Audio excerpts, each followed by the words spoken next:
sahabat yang terkasih, salam berkah, salam sehat di akhir pekan di hari Sabtu ini.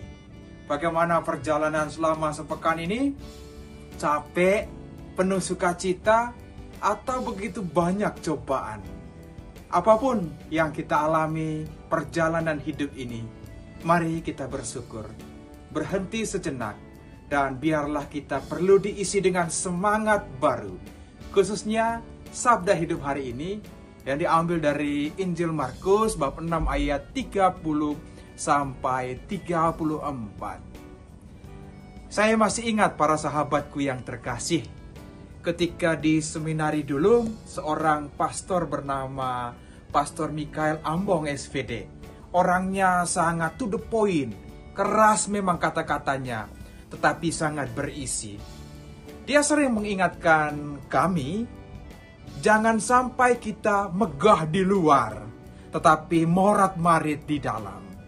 Saya renungkan kalimat yang begitu indah ini adalah sebuah refleksi akan karya misi Tuhan yang dipercayakan kepada saya dan kepada para sahabat sekalian.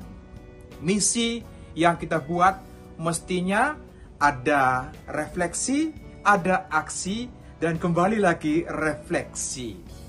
3 hal ini jangan sampai kita katakan, wah saya beraksi saja, melayani terus saja. Tetapi refleksi atau masuk ke dalam diri, kehidupan doa yang lebih meditatif itu kadang-kadang itu kita kurang perhatikan. Pengalaman saya sendiri para sahabat yang terkasih. Waktu frater itu, jam doanya itu sangat jelas sekali. Tetapi setelah dihabiskan menjadi imam, dengan begitu banyak kesibukan, kadang-kadang kehidupan rohani pribadi itu kurang terlalu diperhatikan. Dan hari ini saya diajak oleh Tuhan Yesus untuk ke tempat yang sunyi. Ke tempat yang sunyi ini para sahabatku yang terkasih tentu punya 2 aspek ini. Aspek yang pertama, ke tempat yang sunyi saya mau merenungkan dan juga melihat seperti kata orang itu refleksi diri. Perjalanan yang sudah saya laksanakan. Karena kata orang, hidup yang tidak direfleksikan itu tidak layak untuk dihidupi. Benar adanya para sahabatku yang terkasih. Memang kadang-kadang perjalanan hidup ini seperti sebuah kalimat.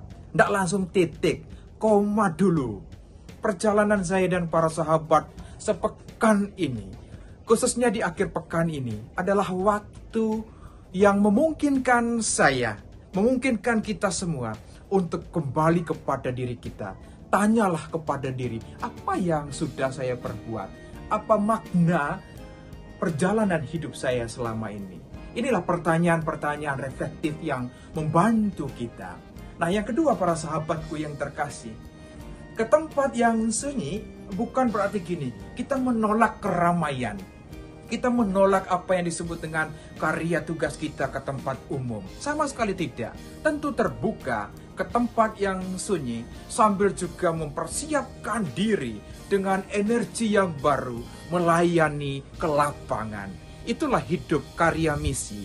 2 hal ini tadi yang saya mau katakan, bahwa ke tempat yang sunyi kita menimba sesuatu untuk mempersiapkan yang bagian kedua, ke karya tempat pelayanan yang Tuhan percayakan kepada saya dan para sahabat.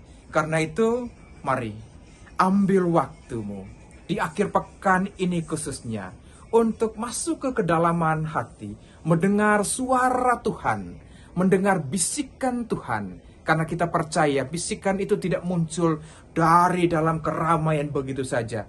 Ingat, Tuhan menciptakan segala sesuatu itu dalam keheningan. Dalam keheningan, segala sesuatu itu menjadi penuh dengan inspirasi untuk melayani. Karena itu, para sahabatku yang terkasih, begitu indahnya hari Sabtu ini. Kalau kita punya waktu 1 menit, 1 jam, bahkan 1 hari, di hadapan Tuhan untuk merenungkan perjalanan hidup ini.